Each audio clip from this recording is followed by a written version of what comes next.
ఇది పట్టుపురుగు సిల్క్ మాత్. ఇంత చిన్న పట్టుపురుగు నుండి ఇంత ఖరీదైన, అందమైన పట్టు వస్త్రాలు ఎలా తయారవుతాయని మీరెప్పుడైనా ఆలోచించారా? ప్రకృతిలోని ఒక చిన్న జీవి నుండి ఇంత అద్భుతమైన దారాన్ని తీయడం నిజంగా చాలా ఆశ్చర్యకరమైన విషయం కదా! పట్టుగుడ్ల నుంచి పట్టు వస్త్రాల దాకా, అంటే పట్టు ఉత్పత్తి కోసం ఈ పట్టు పురుగులను పెంచే మొత్తం ప్రక్రియను పట్టు పరిశ్రమ, సెరికల్చర్ అని అంటారు. ఈ వీడియోలో మనం పట్టు పరిశ్రమ గురించి వివరంగా తెలుసుకుందాం. ఈ ప్రక్రియ మొదట పట్టుపురుగు గుడ్లు పెట్టడంతో మొదలవుతుంది. మనం ఇంతకు ముందు వీడియోలో తెలుసుకున్నాం గదా! పట్టుపురుగులను పట్టుచిలకలని అంటాము. వీటి శాస్త్రీయ నామం బాంబిక్స్ మోరి. ఈ పట్టుపురుగు గుడ్లను రైతులు విత్తనాలని అంటారు. మీకు తెలుసు కదా! ఒక ఆడపురుగు ఒకేసారి సుమారు 500 గుడ్లను పెట్టి చనిపోతుంది. అయితే ఈ పట్టుపురుగు గుడ్లను విక్రయించేటువంటి కేంద్రాలుంటాయి. వాటిని గ్రైనేజెస్ అని అంటారు. రైతులు ఇక్కడి నుంచి గుడ్లను కొనుగోలు చేస్తారు. గుడ్ల నుండి బయటకు వచ్చిన చిన్న పురుగులను, అంటే డింబకాలను రైతులు చాలా జాగ్రత్తగా చూసుకుంటారు. ఈ పురుగులను పట్టుపురుగులు, గొంగలి పురుగులు, డింబకాలు, లార్వా అని అంటారని ఇంతకు ముందే మనం తెలుసుకున్నాం గదా!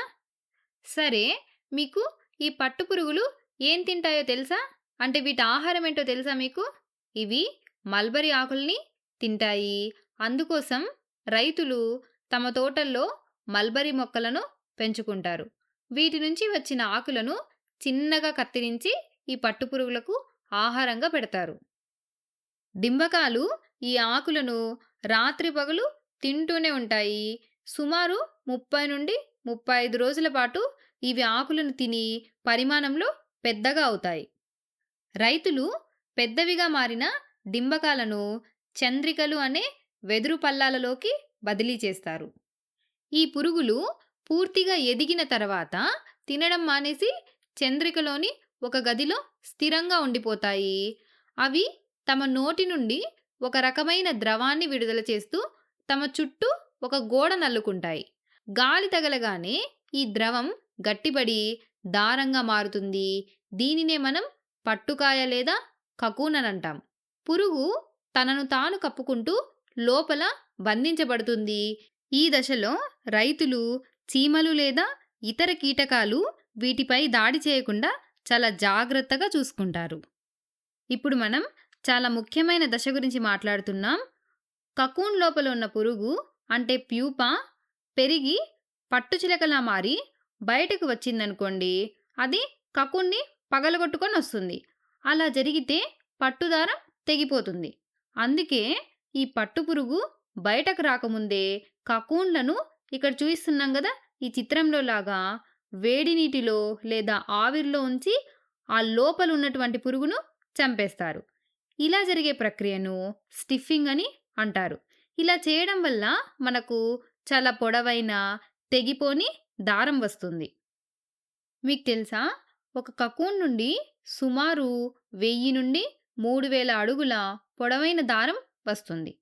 అదే 500 గ్రాముల పట్టు తయారు చేయడానికైతే 2000-3000 కకూన్లు అవసరమవుతాయి.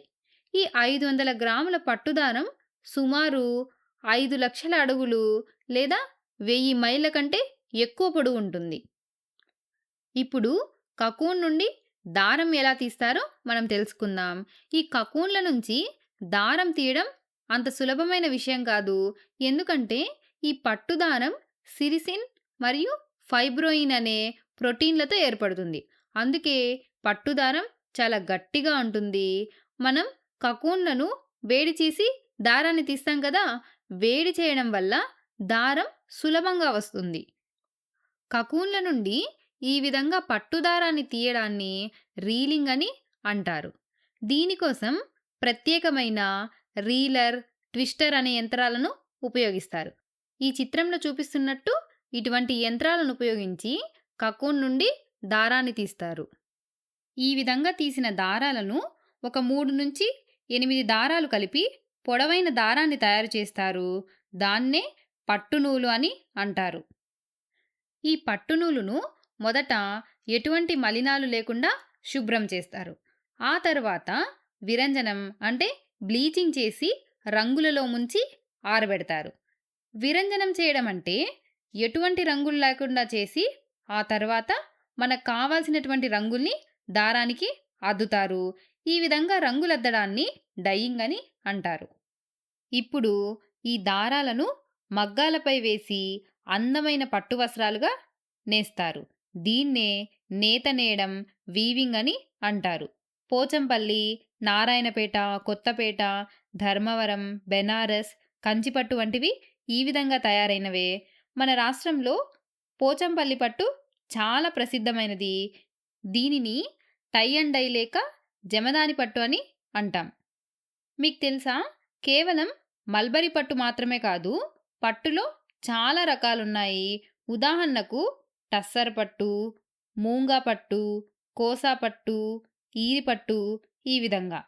టస్సర్ పట్టును దేశాలి పట్టు అని కూడా అంటారు. దీనిని మన రాష్ట్రంలోని గిరిజనులు ఎక్కువగా ఉత్పత్తి చేస్తారు. టస్సర్ పట్టు టెర్మినేలియా చెట్లపై పెరిగే పట్టుపురుగుల గుడ్ల నుండి వస్తుంది. ఈ పట్టు మొక్కలను కరీంనగర్, ఆదిలాబాద్, వరంగల్, ఖమ్మం ప్రాంతాలలో ఎక్కువగా పెంచుతారు. ఈ వీడియోలో మనం కేవలం ఒక చిన్న పట్టుపురుగు నుండి రైతులు, అలాగే నేత కార్మికుల కష్టం వల్ల ఇంత అందమైన పట్టు వస్త్రాలు ఎలా లభిస్తాయో తెలుసుకున్నాం కదా. సరే, ఈ అద్భుత ప్రయాణాన్ని మరోసారి గుర్తు చేసుకుందామా? ఈ ప్రయాణం మొదట పట్టుచిలక గుడ్లు పెట్టడం నుంచి మొదలై అవి మల్బరీ ఆకులు తింటూ పెరిగి లార్వాలుగా మారి ఆ తర్వాత చంద్రికలలో తమను తాము బంధించుకునే కకూన్ దశకు చేరుతాయి. ఆ తర్వాత రీలింగ్ కేంద్రాలలో వేడి నీటి ద్వారా పట్టుదారంగా బయటికి వస్తాయి.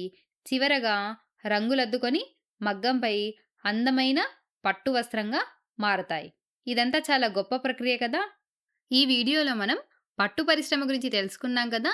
ఈసారి మీరు పట్టు వస్త్రాలను ధరించినప్పుడు ఈ ప్రక్రియను కూడా ఒకసారి గుర్తు చేసుకోండి.